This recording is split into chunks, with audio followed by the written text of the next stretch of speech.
What if the next world war isn't fought with tanks, missiles, or soldiers, but with invisible keystrokes and silent code? What if the deadliest weapon of our time is not a nuclear warhead, but a line of malicious software buried deep inside a power grid or defense system? We are living through an unseen global conflict, one that unfolds in shadows and across screens.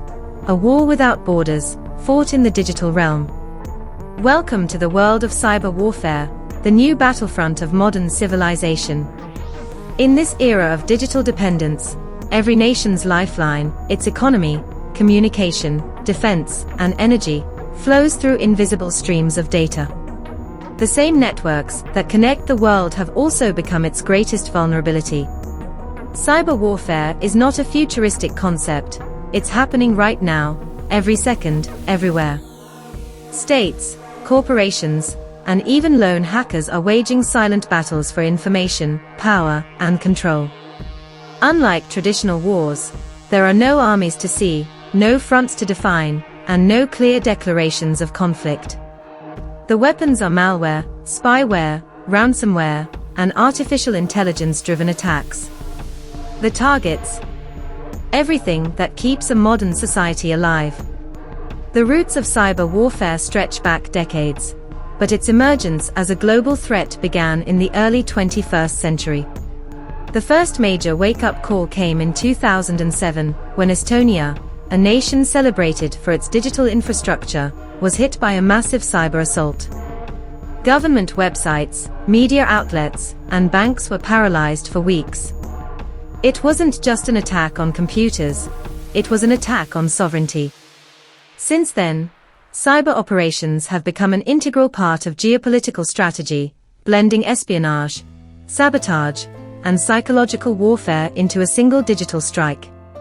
In 2010, a new and terrifying chapter opened with the discovery of Stuxnet, a sophisticated computer worm designed to target Iran's nuclear enrichment program. Believed to be a joint US-Israeli operation, Stuxnet infiltrated the industrial systems of Iran's Natanz facility, silently manipulating centrifuges until they tore themselves apart. For the first time in history, code had caused physical destruction. The line between the digital and physical world had officially blurred. Stuxnet proved that cyber weapons could cripple infrastructure, derail national programs, and achieve what once required bombs and soldiers.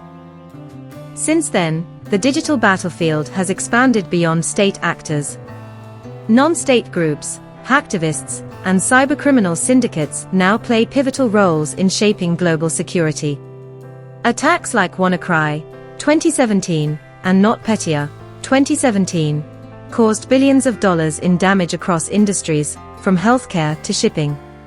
The ransomware epidemic has shown how a single breach can lock entire systems, hospitals, and governments out of their own data, holding them hostage for cryptocurrency payments. These incidents reveal the terrifying reality that in cyber warfare, the line between warfare, terrorism, and crime is vanishing. Nations have responded by building cyber armies and intelligence units. The United States established US Cyber Command, while China's Strategic Support Force and Russia's notorious hacker groups like Fancy Bear and Sandworm have become key players in the invisible war. Meanwhile, smaller nations and private corporations invest billions in digital defense, aware that a well-placed cyber strike could cripple power grids, financial systems, or military networks in seconds. The battlefield has no boundaries, and the first casualties are often not soldiers, but civilians, data, and trust. Today's cyber warfare operates on multiple levels: espionage, disruption, and destruction. Espionage involves the silent theft of secrets, blueprints, state intelligence, or election data, like the Russian interference campaigns targeting Western democracies. Disruption targets the daily functioning of society, attacks on banks, hospitals, or public utilities. Destruction, the most dangerous phase, aims to permanently disable or destroy physical infrastructure through digital means. The real threat is not just in one-off attacks, but in the continuous erosion of digital trust, where truth itself can be hacked and manipulated.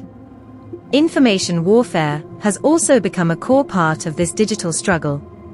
Disinformation campaigns, social media manipulation, and deepfake technologies are used to polarize societies and destabilize governments.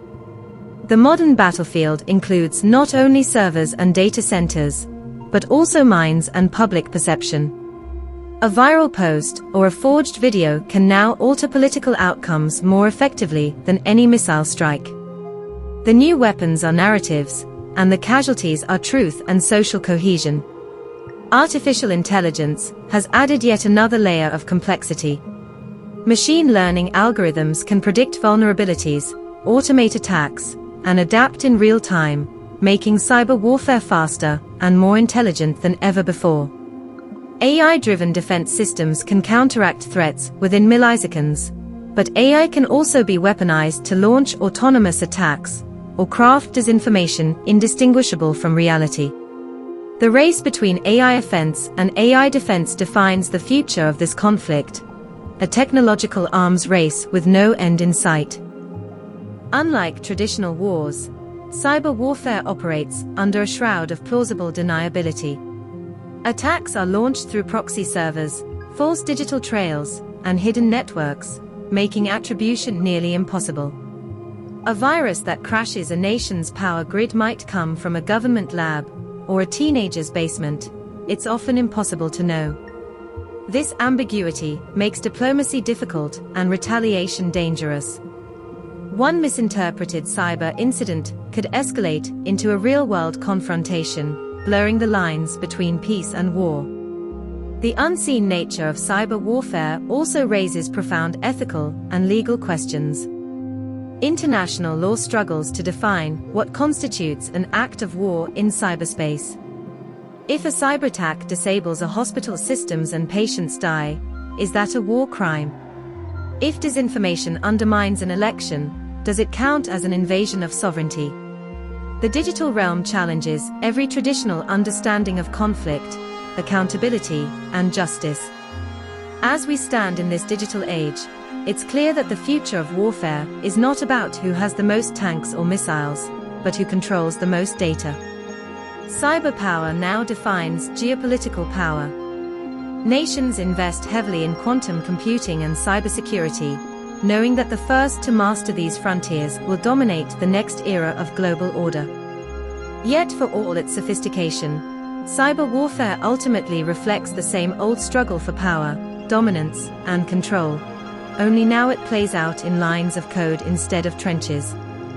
In this unseen war, every citizen is both a participant and a target. Our phones, bank accounts, and even our identities exist on the front lines of a conflict most people never see. Firewalls have become the new fortresses, passwords the new shields, and data the new gold. The digital world offers limitless possibilities, but also infinite vulnerabilities. The battlefield of the 21st century is silent, borderless, and constantly evolving. And while no bombs may fall, the consequences of a digital war could be just as devastating. In this new age of invisible conflict, the greatest threat to our world is not what we can see, but what we can't.